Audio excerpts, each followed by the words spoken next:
A Bíblia em um ano. Uma experiência de encontro com Jesus Cristo, a Palavra de Deus.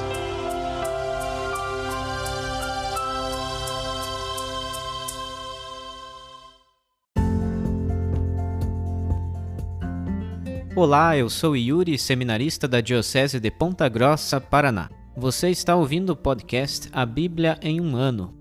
Usando um plano de leitura cronológico, vamos ler a Bíblia inteira em 365 dias, descobrindo como a história da salvação se desdobra e se atualiza em nossas próprias vidas e na vida da Igreja. Estamos usando a Bíblia Católica com a tradução oficial da Conferência Nacional dos Bispos do Brasil. Você pode baixar o plano de leitura completo por meio de um link que você encontra na página do Instagram abiblia.emumano ou no facebook.com/seminariopg. Inscreva-se nesse podcast por meio da plataforma que preferir para receber as notificações diárias dos novos episódios.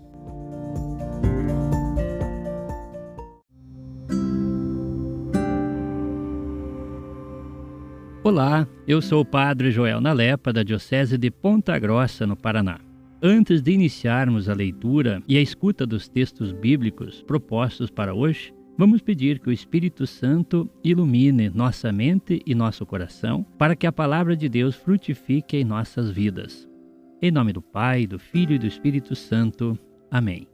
Vindo Espírito Santo, enchei os corações dos vossos fiéis e acendei neles o fogo do vosso amor. Enviai o vosso Espírito, e tudo será criado, e renovareis a face da terra. Oremos. Ó Deus, que instruístes os corações dos vossos fiéis com a luz do Espírito Santo, fazei que apreciemos retamente todas as coisas, segundo o mesmo Espírito, e gozemos sempre de sua consolação. Por Cristo nosso Senhor. Amém.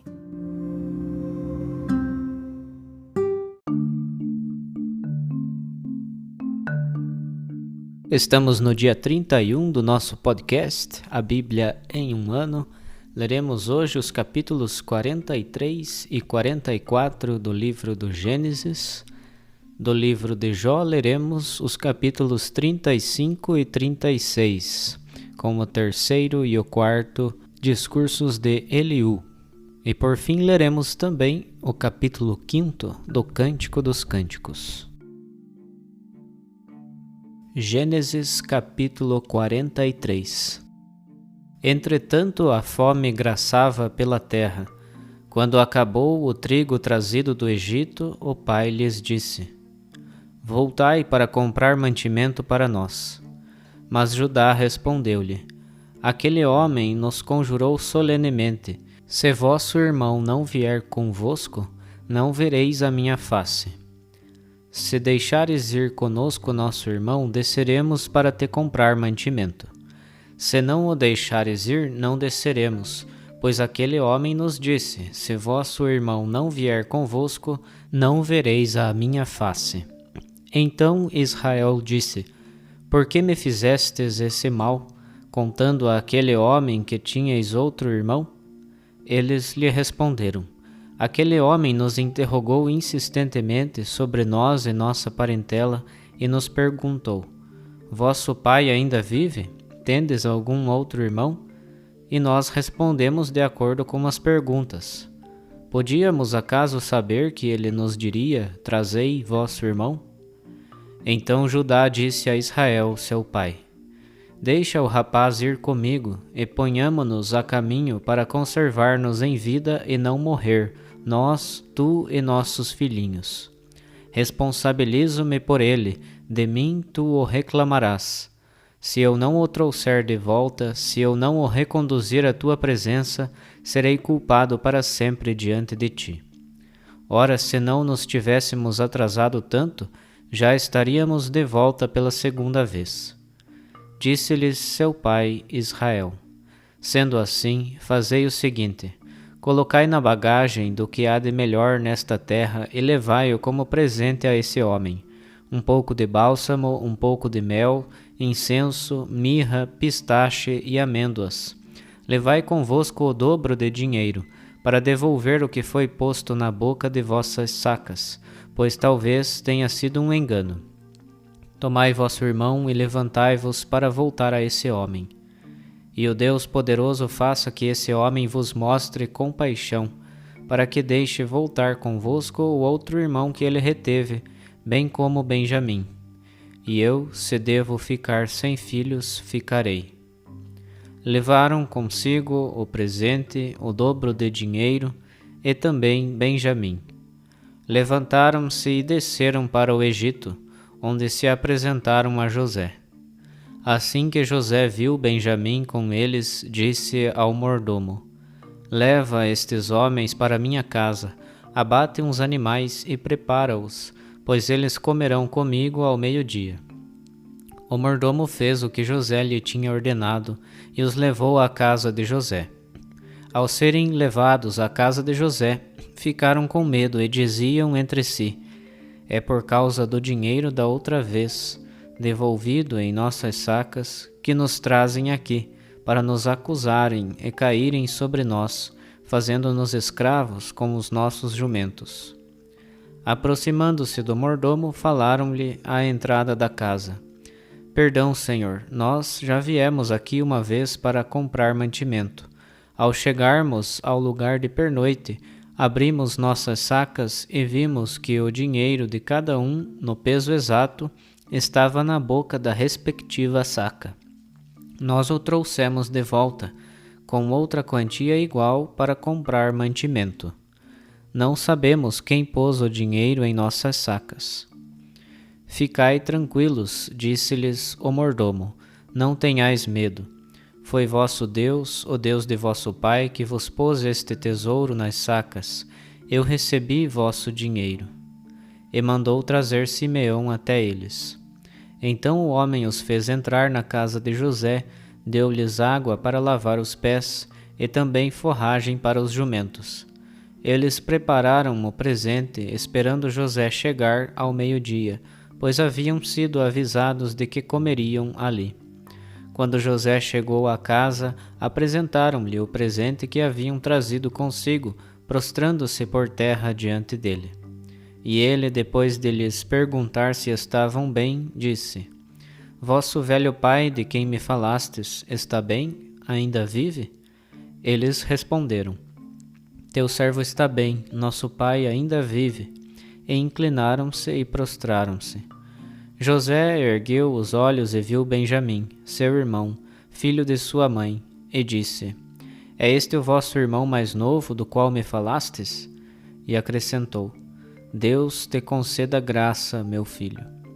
Depressa, todo comovido por causa de seu irmão e procurando onde chorar, entrou em seu aposento e ali se pôs a chorar. Depois de lavar o rosto, reapareceu e, contendo-se, disse: Servi a refeição. Serviram a José e seus irmãos, e separadamente aos egípcios que comiam com ele. Pois os egípcios não podem tomar refeição com os hebreus, por considerarem isso uma abominação. Os irmãos assentaram-se em frente de José por ordem de idade, a começar pelo mais velho até o mais novo, olhando espantados uns para os outros. José mandou servir-lhes porções de sua mesa, e a porção de Benjamim era 5 vezes maior que a dos outros. Eles beberam em sua companhia até ficarem alegres. Capítulo 44. José deu ao mordomo esta ordem: Enche de mantimento as sacas destes homens o quanto couber, e põe o dinheiro de cada um na boca da saca. E minha taça de prata coloca-a na boca da saca do mais novo, juntamente com o dinheiro do trigo. O mordomo fez o que José lhe havia ordenado. Ao amanhecer deixaram partir os filhos de Israel com os seus jumentos. Apenas tinham saído da cidade e, estando eles não muito longe, José disse ao seu mordomo: Levanta-te e vai atrás desses homens. E quando os alcançares, dize-lhes: Por que pagastes o bem com o mal? Por que roubastes a taça de prata? Não é nela que bebe meu amo e dela se serve para as suas adivinhações? Fizestes mal em agir assim. Quando os alcançou, o mordomo repetiu-lhes essas palavras. Eles responderam: Por que fala assim o meu senhor? Longe de teus servos fazerem tal coisa. Até o dinheiro achado na boca de nossas sacas te trouxemos de volta da terra de Canaã. Como então iríamos furtar prata ou ouro da casa do teu amo? Morra aquele de teus servos com quem se encontrar a taça, e nós sejamos escravos de teu senhor. Ele respondeu: Quanto a isso que dizeis, façamos assim. Aquele com quem se encontrar a taça será meu escravo, e os outros ficarão livres. Cada um descarregou depressa a sua saca em terra e abriu-a. O mordomo investigou-os, começando pelo mais velho, até chegar ao mais novo, e a taça foi encontrada na saca de Benjamim. Então rasgaram suas vestes, carregaram de novo os jumentos e voltaram à cidade. Ao chegarem à casa de José, que ainda estava ali, Judá e seus irmãos caíram de rosto por terra diante dele. José lhes perguntou: Que é isso que fizestes? Não sabíeis que um homem como eu é capaz de adivinhar? Judá respondeu: O que podemos dizer a meu senhor? Como falar, como mostrar nossa inocência? Deus descobriu a culpa de teus servos. Tanto nós como aquele com quem foi encontrada a taça, tornamo-nos agora teus escravos. Ele, porém, respondeu: Longe de mim fazer isso. Aquele com quem se encontrou a taça será meu escravo. Quanto a vós, voltai em paz junto de vosso pai. Aproximou-se então Judá e disse com confiança: Perdão, meu senhor. Permite a teu servo falar uma palavra aos ouvidos do meu senhor, sem que se acenda a tua cólera contra mim. Pois tu és como o próprio Faraó. Foi meu senhor quem perguntou a seus servos: Ainda tendes pai ou irmão? E nós respondemos: Temos um pai já velho, e há ainda um filho de sua velhice, o mais novo. O irmão dele morreu, e ele é o único filho que resta de sua mãe, e seu pai o ama com muita ternura. Tu disseste a teus servos: Trazei-o a mim para que meus olhos possam vê-lo. Nós dissemos ao meu senhor: O rapaz não pode deixar o seu pai. Se deixar o pai, este morrerá. Mas tu disseste a teus servos: Se não vier convosco vosso irmão mais novo, não tornareis a ver minha face. Quando, pois, voltamos para junto do teu servo, nosso pai, referimos todas as palavras do meu senhor.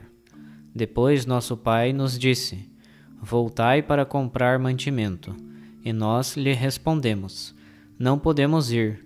Só desceremos se nosso irmão mais novo for conosco, pois não poderemos ver a face daquele homem se nosso irmão mais novo não estiver conosco. E o teu servo, meu pai, respondeu: Bem sabeis que minha mulher me deu apenas 2 filhos. Um deles saiu de junto de mim, e eu disse: Certamente foi estraçalhado. Não o vi mais até agora. Se me levardes também a este e lhe acontecer alguma desgraça, fareis descer de desgosto meus cabelos brancos à morada dos mortos. Se eu voltar agora para teu servo meu pai sem o menino, cuja alma está ligada à alma dele, quando der pela falta do menino, morrerá. E nós, teus servos, faremos descer de tristeza ao Sheol os cabelos brancos de teu servo nosso pai. Eu, teu servo, me pus em fiança pelo menino diante de meu pai, dizendo: Se não o trouxer de volta, serei para sempre culpado diante de meu pai. Deixa, pois, que teu servo fique como escravo de meu senhor em lugar do rapaz, para que ele possa subir de volta com os irmãos. Do contrário, como poderia eu voltar para junto de meu pai sem o menino? Eu não quero ver essa desgraça cair sobre meu pai. Jó capítulo 35. Depois Eliú continuou: Acaso parece correto o teu pensamento a ponto de dizeres: Eu sou justo diante de Deus? Pois tu disseste a Deus: Que te importa? Ou Que te adiantaria se eu tivesse pecado? Por isso responderei aos teus discursos e a teus amigos contigo. Levanta o olhar para o céu e vê. Contempla as nuvens que são mais altas do que tu. Se pecares, o que lhe fazes? Se as tuas iniquidades se multiplicam, que fazes contra ele? Por outro lado, se agires com justiça, que lhe dás? Ou que recebe ele de tua mão? Tua impiedade atinge só teus semelhantes, como só ao ser humano aproveita tua justiça. Por causa da multidão dos que os oprimem, eles clamarão, e se lamentarão por causa da violência dos tiranos. Mas ninguém diz, onde está Deus que me fez, aquele que inspira cantos de louvor em plena noite, que nos ensina mais do que aos animais da terra e nos instrui mais do que as aves do céu? Então clamarão, mas ele não ouvirá, por causa da soberba dos maus. Sim, em vão. Deus não os ouvirá e o poderoso não olhará para eles. Pois, ainda que digas, ele não vê, a tua causa está diante dele e deves aguardar. Mesmo agora, ao dizeres, a sua ira não castiga, ele não se vinga severamente dos crimes? Jó abre em vão a boca e sem conhecimento multiplica as palavras. Capítulo 36. Acrescentou ainda Eliú: Tem um pouco de paciência comigo e te instruirei, pois resta-me algo a dizer em favor de Deus. De longe trarei o meu conhecimento e do meu Criador defenderei a justiça. De fato, não há mentira em minhas palavras, e está comigo quem é perfeito no conhecimento. Deus é poderoso, mas a ninguém rejeita, poderoso na firmeza de suas decisões. Ele não deixa viver o ímpio, mas faz justiça aos pobres. Não tira seus olhos do justo, e é ele quem entroniza os reis para sempre, os quais por ele são exaltados. Quando estiverem presos em grilhões e amarrados com as cordas da pobreza, ele vai lembrar-lhes suas obras e seus crimes porque foram violentos. Abrirá também seus ouvidos para censurá-los, e lhes falará para que se convertam de sua iniquidade. Se ouvirem e obedecerem, completarão seus dias na felicidade e seus anos em delícias. Se, porém, não ouvirem, passarão pelo canal da morte e na sua insensatez acabarão. Os ímpios no coração reservam para si a ira de Deus, e nem poderão clamar quando se virem apanhados. Na juventude se extinguirá sua existência e na adolescência a sua vida. Deus, porém, libertará da angústia o pobre, e na tribulação lhe dará ouvido. Por isso ele te salvará da angústia que morde, e a amplidão sem aperto estará ao teu dispor. A tua mesa tranquila estará cheia de manjares, mas está envolvido numa causa de ímpio. Por isso a causa e o julgamento te alcançam. Toma cuidado, pois, para que a abundância não te seduza, nem te corrompa a quantidade dos presentes.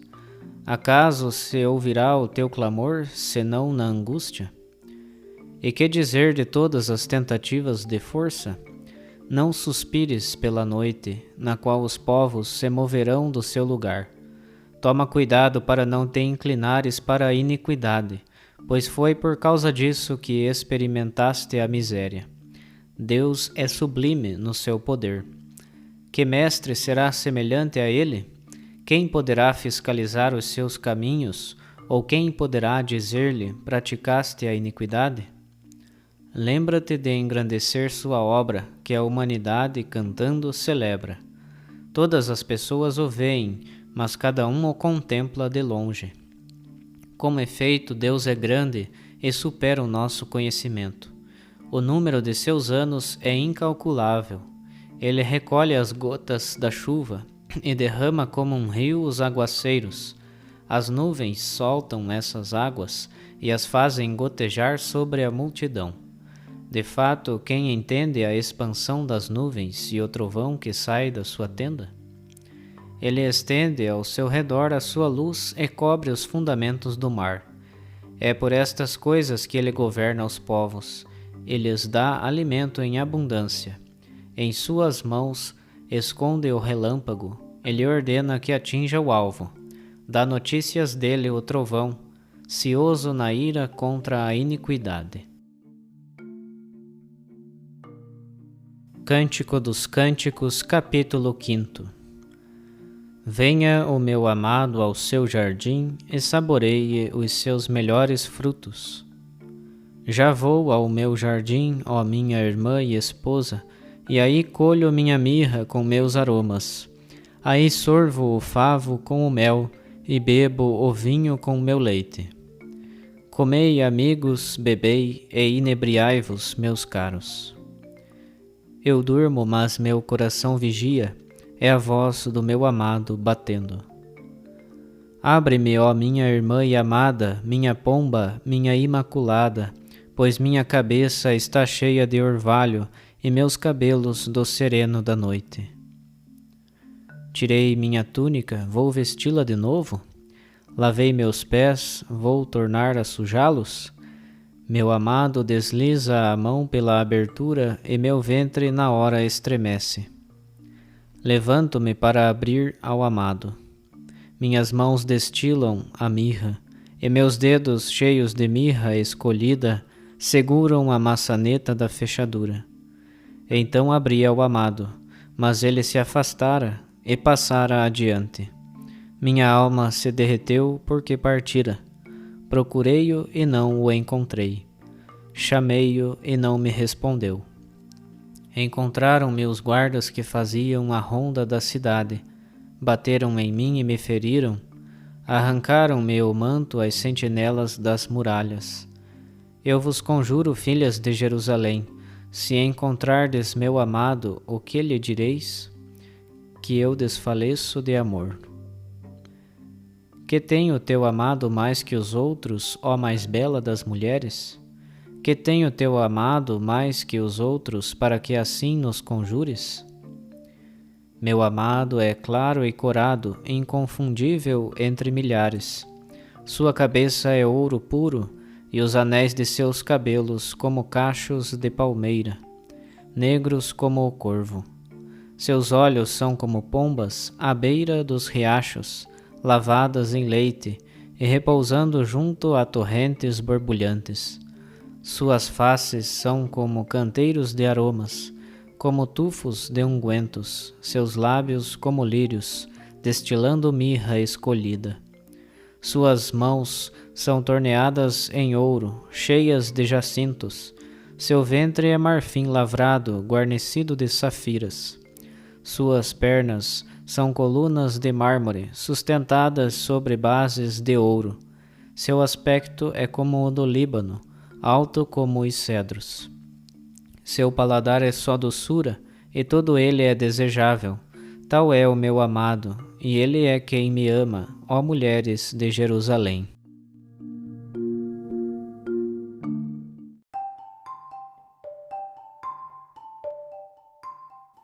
Olá, eu sou o Padre Tiago, padre diocesano da Diocese de Ponta Grossa, no Paraná. Nos capítulos 43 e 44 do livro do Gênesis, que acabamos de ouvir, nós vemos o retorno dos irmãos de José ao Egito, e agora eles levam consigo Benjamim, o irmão mais novo, aquele que era irmão de José também por parte de mãe, da sua mãe Raquel. E depois de José recebê-los, depois de convidar eles para o banquete, na despedida, ele pede que o seu mordomo coloque junto ao saco de trigo de Benjamim também a sua taça. E assim, ao forjar um suposto roubo, o que José quer com isso é reconstituir a fraternidade entre os seus irmãos. Tanto é que quando descobrem a taça junto de Benjamim, voltam novamente para a casa de José, e é diante de José que Judá reconhece a sua culpa. Lá no versículo 16, Judá diz: Deus descobriu a culpa de teus servos. Se naquela primeira visita José, ao devolver o dinheiro, tinha conseguido fazê-los pensar um pouco naquilo que eles haviam feito há tantos anos com o seu irmão, e a partir daquilo buscar uma conversão, agora José comprova isso nesta fala de Judá. Quando ele diz, Deus descobriu a culpa de teus servos, na verdade Judá pensa que José não vai entender isso porque ainda não reconheceu que ele é seu irmão, mas José, através dessa fala, percebe que no coração de Judá já existe a conversão, já tem essa consciência de que Deus sabe da sua culpa, sabe daquilo que ele carrega no seu coração, da culpa por haver vendido seu irmão há tantos anos. Mas além destas palavras, a atitude de Judá também comprova esta conversão, também comprova a reconstituição dessa fraternidade entre os seus irmãos. Judá defende agora o seu irmão mais novo, Benjamim. Não mais fará como fez no passado, ao vender o seu irmão, mas agora, quanto a Benjamim, o defende e se coloca diante de José para ficar no lugar de Benjamim como escravo no Egito. E hoje é Judá quem nos ensina esta bonita atitude de reconhecer que pecamos, mesmo que esse reconhecimento às vezes pode levar anos para acontecer, que também nós hoje, como Judá, possamos dizer, Deus conhece a minha culpa, Deus sabe o que eu já fiz, Deus conhece o meu passado, mas acima de tudo, precisamos, assim como Judá, buscar a conversão, e esta é a força que Deus quer dar a cada um de nós, buscar uma vida nova, o arrependimento das coisas passadas, a conversão, a mudança de vida. Por fim, que possamos ter sempre esta consciência, Deus conhece as minhas culpas, mas ao mesmo tempo a consciência de que Deus me perdoa das minhas culpas, perdoa os meus pecados, faz a parte dele, mas não esqueçamos nunca que ele também pede a nossa parte e que ele possa sempre nos dar esta força, a força do arrependimento, a força da conversão, a força da mudança de vida.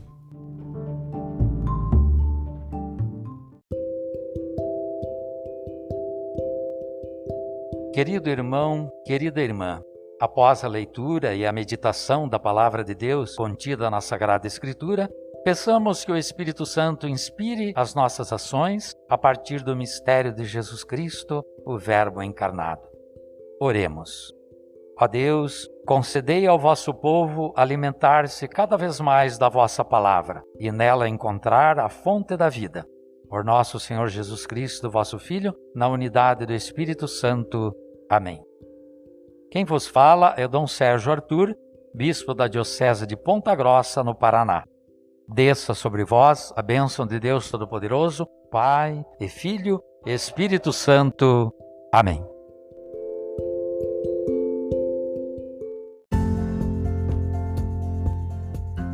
Você acaba de ouvir mais um episódio do podcast A Bíblia em um Ano.